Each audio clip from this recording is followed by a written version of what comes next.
The message lit up my screen like a slap. The Whitmore family reunion is this Saturday at the Rosebridge Grand.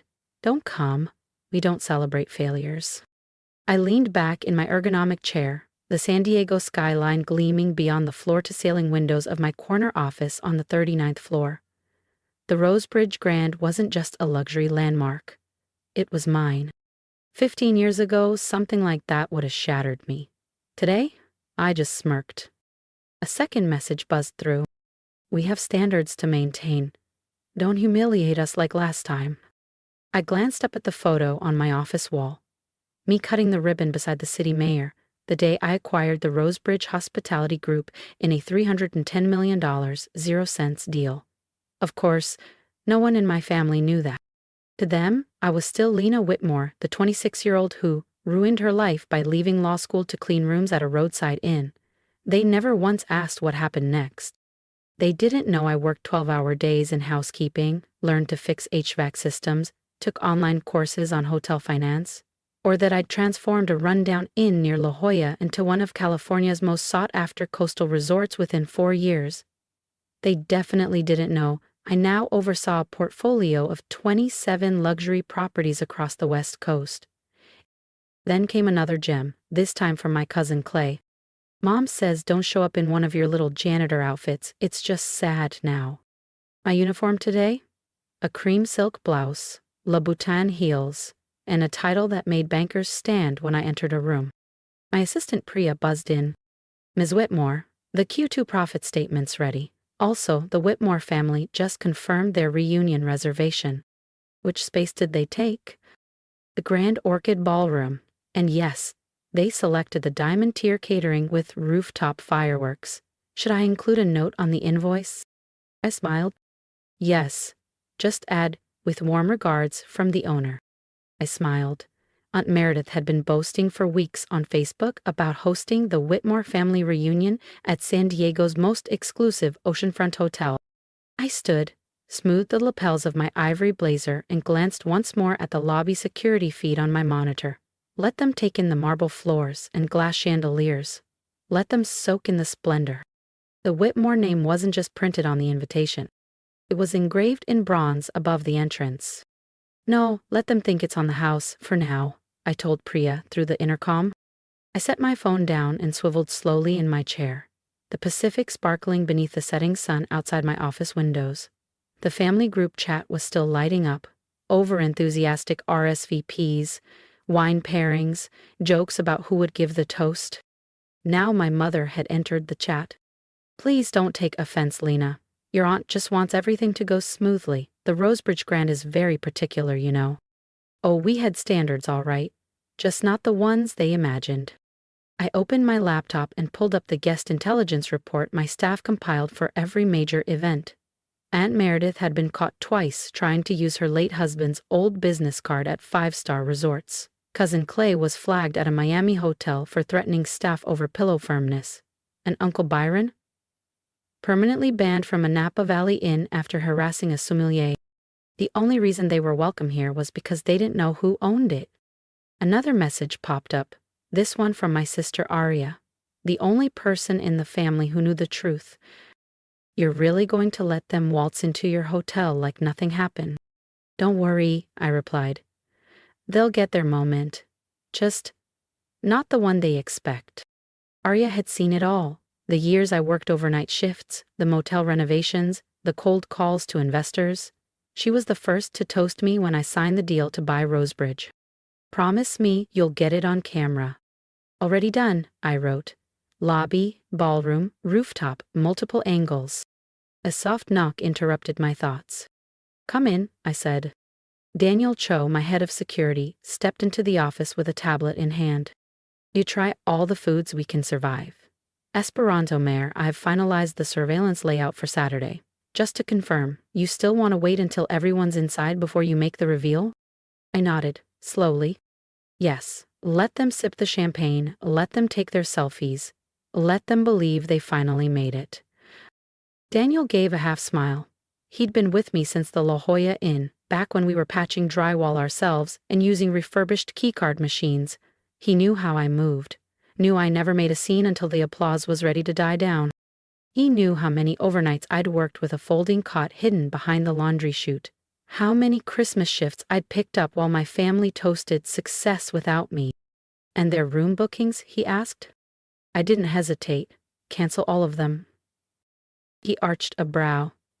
Even your mother and father? I took a long breath. The last memory I had of telling my dad I was leaving law school played like an old recording. You're throwing away your future to clean toilets, he spat. If you walk out that door, don't bother coming back. Yes, I said quietly, especially them. Daniel nodded and made a quick note. And the ballroom? Clear it out, I said, except one round table, one chair, kill the lights, leave just a single spotlight on the chair. He let out a low laugh. Elegant, brutal. I like it. After he left, I walked to the glass wall overlooking the bay. The spire of the Rosebridge Grand glowed against the evening tide. These streets had seen me walk in $9.00 sneakers and polyester uniforms. They'd watched me grind for every cent I put into this empire. My phone buzzed again. My Aunt Meredith. We hired a photographer. Don't do anything to embarrass the family. This hotel has a reputation to maintain. I ran my hand along the nameplate on my desk. Lena Whitmore, founder and CEO, Whitmore Rosebridge Group. Oh, Aunt Meredith, I whispered. You've never even met our standards. The rest of the week was precise. I rehearsed lighting cues, reviewed staff roles, and ran test recordings. My team, many of whom had once been belittled by my relatives, volunteered with enthusiasm. Some even offered to work overtime, unpaid. Friday night, I called Aria. You ready for tomorrow? I asked. Born ready, she laughed. Batteries charged, angles are locked in like I'm shooting a feature film. Then, a brief pause. But Lena, are you absolutely sure about this? I mean, they're still your family. I glanced at the old photo on my bookshelf. Me, at 27, in a faded housekeeping uniform, mop handle in one hand and a stack of folded towels in the other. They stopped being family the day they decided I was an embarrassment, a liability to their image. I turned toward my closet. Tomorrow I wouldn't wear my usual silk blouse or tailored slacks. I would wear that uniform, clean, pressed, proud. The same one I wore when they called me foolish. When they said I had wasted my life. Now, they'd walk beneath my name, etched in bronze above the grand archway they were too self-absorbed to ever look up at. If you've ever been underestimated or told you'd never make it, you won't want to miss what happens when they step into my world. Hit subscribe and stay with me because the moment of truth is just one door away. Sometimes the best revenge needs no explanation. Sometimes it only takes the right outfit and perfect timing. Saturday morning in San Diego arrived crisp, the ocean breeze drifting through the wide balconies of the Rosebridge Grand. Light poured through the lobby's stained glass dome, catching every cut glass vase and polished brass fixture. I stood by my office window on the top floor, dressed in the same housekeeping uniform I hadn't touched in over a decade. It felt oddly grounding, like armor. They've started to arrive, Daniel said through the intercom. Aunt Meredith's already asked for early check-in. And when you told her no, she asked to speak to the owner. And you said? That the owner would be making an appearance. On the security feed, Meredith stood stiffly near the coral-tiled fountain, her voice rising. Clay was beside her, furiously typing what I guessed would be a 5-paragraph Yelp tantrum. And there were my parents, my father in a pressed navy suit, lips tight, my mother in rented pearls, clutching a designer bag she'd likely return by Monday. There must be some mistake, my mother's voice rang out, tight and clipped with embarrassment. No mistake, Mrs. Whitmore, Daniel replied smoothly. The owner has asked that each of you step forward, one at a time, into the light. This is absurd, Aunt Meredith snapped. Do you even know who we are? I demand to speak to the owner. I stepped through the ballroom doors without hesitation. The request granted. Silence fell like a velvet curtain. Every head turned. 40 pairs of eyes froze on me. I stood under the massive archway in my pressed housekeeping uniform, binder in hand, shoulders squared. Shock rippled through the room like static. "Lena," my father said, his voice cracking. What are you doing here? Why are you dressed like what?" I walked into the spotlight with slow, deliberate steps. "Like a maid? Like someone beneath you? Like the daughter you cut off because she didn't want your life?" "If this is some kind of joke," Meredith began, but I held up a hand. "Oh, it's real. Though watching you spiral over your canceled suite was entertaining." I reached the single table, placed the binder on top, and turned to face them. "The Rosebridge Grand does have standards," I said. "We don't host guests who berate service workers. We don't accept fraudulent cards, and we don't tolerate entitlement dressed as legacy."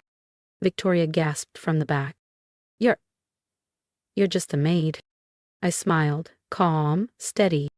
"No, I'm the owner of this hotel and of the Whitmore Rosebridge Group, 27 luxury properties across 3 countries."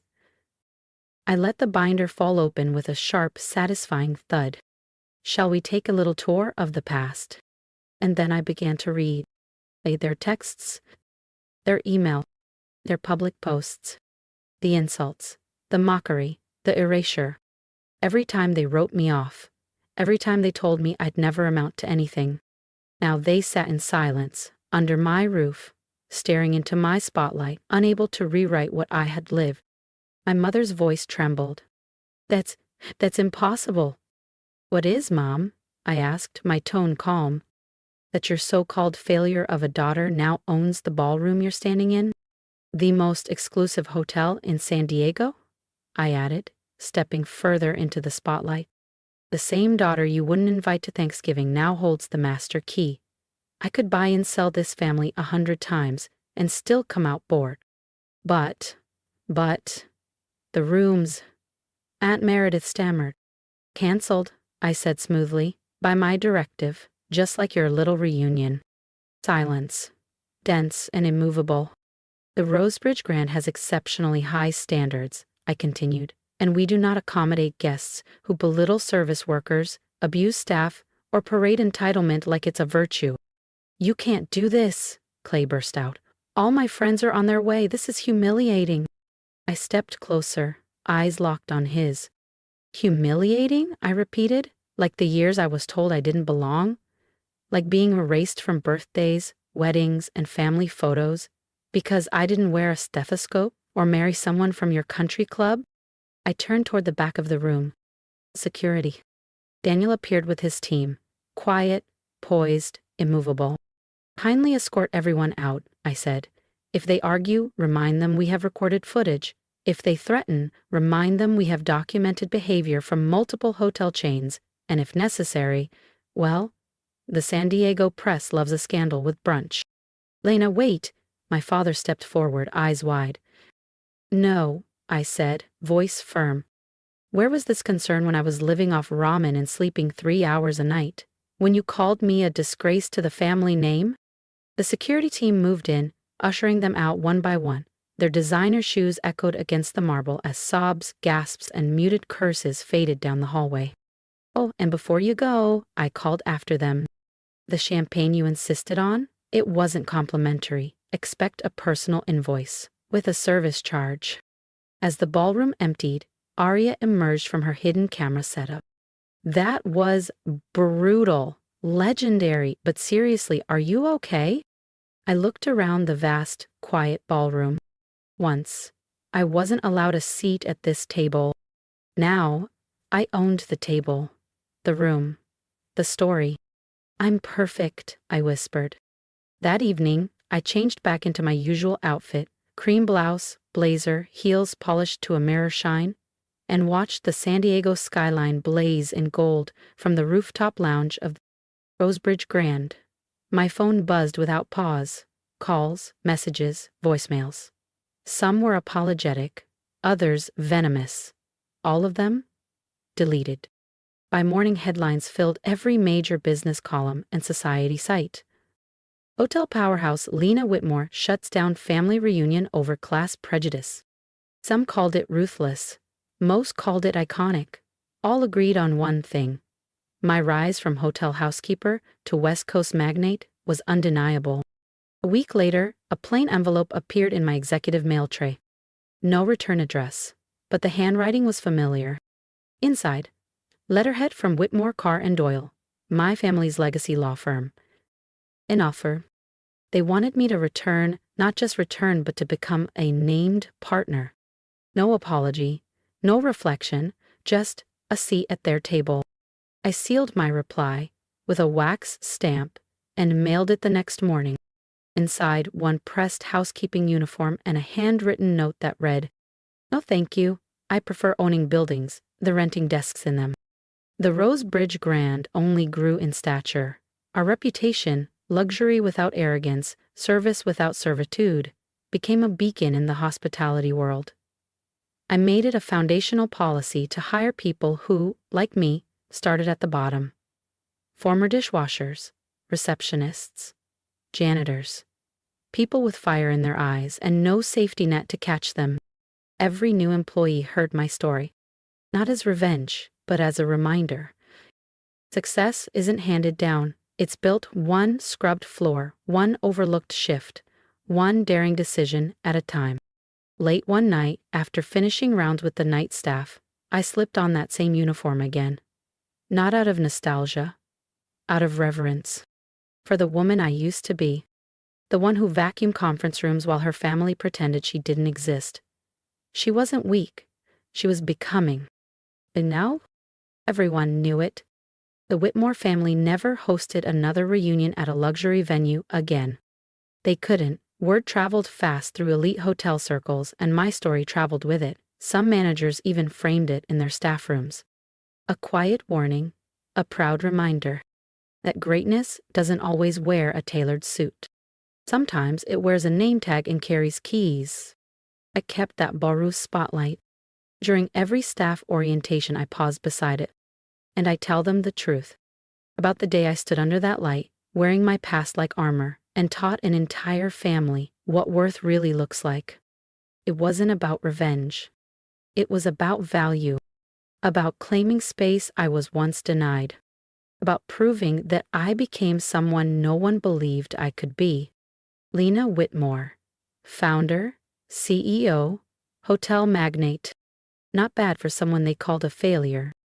If you felt seen in my story, if you've ever been told you don't belong or watched people you love turn their backs the moment you took a different path, I want to hear from you. Drop a comment below. Tell me what part hit you hardest. Tell me about the moment you chose yourself over approval.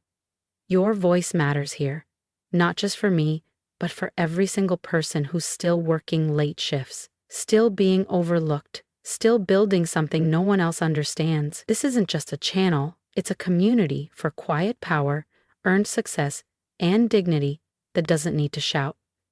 Tap that subscribe button if you believe in growth, in grit, and in becoming more than what others ever imagined for you.